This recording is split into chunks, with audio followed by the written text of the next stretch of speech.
Social media addiction. If you find yourself losing several minutes or even hours at a time after using social media, you are not alone. While social media first started as a way to connect with friends and family, it's since evolved into a coveted hobby used by all age groups. You may enjoy social media and use it on a daily basis, but are you addicted to it? What is social media addiction? Checking and scrolling through social media has become an increasingly popular activity over the last decade. Although the majority of people use of social media is not problematic, there is a small percentage of users that become addicted to social network sites and engage in excessive or compulsive use.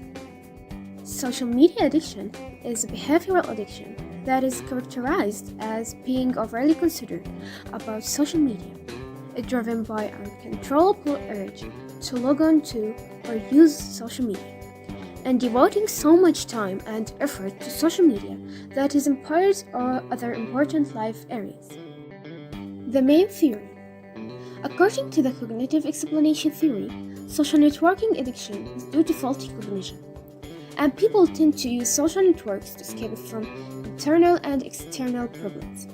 In general, addiction to social networking is classified as a form of cyber relationship addiction.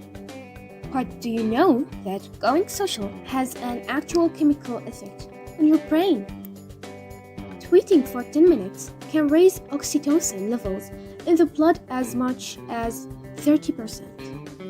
Oxytocin can create feeling of trust and security and reduces anxiety levels. Constant notifications from our social profiles and mobile devices act like reward cues.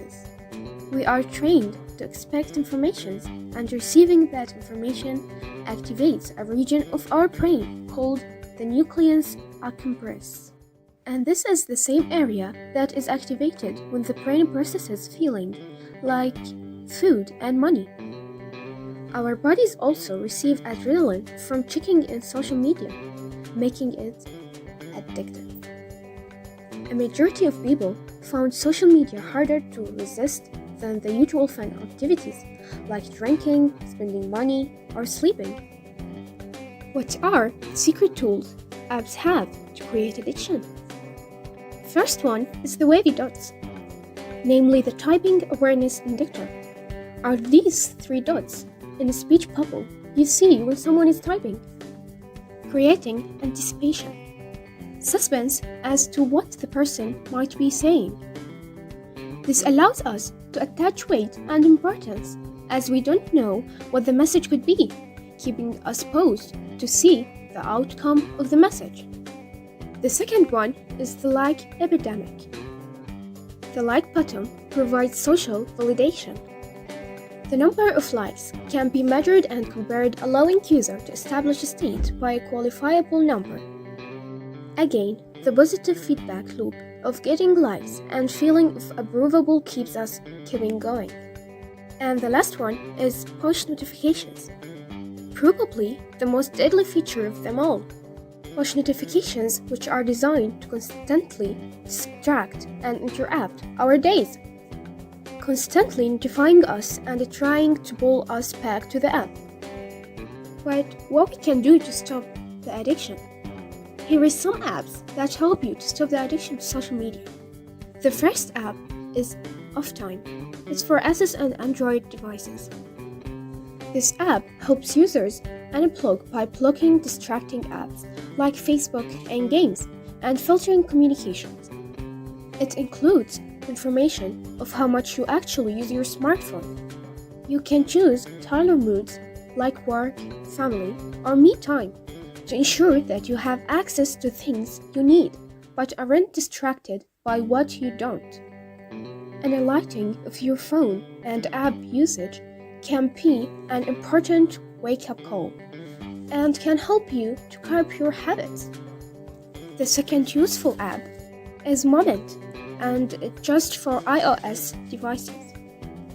Moment tracks your device usage and allows you to set daily limits.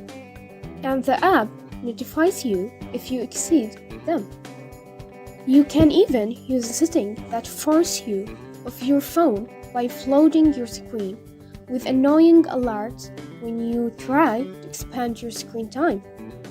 Moment can also be used for families, with the option to track your family's devices used from your own phone. And in the end, we must always remember that social media, like other technologies, it's a double-edged sword. It must be used with caution to avoid addiction to it, which leads to harm in our lives.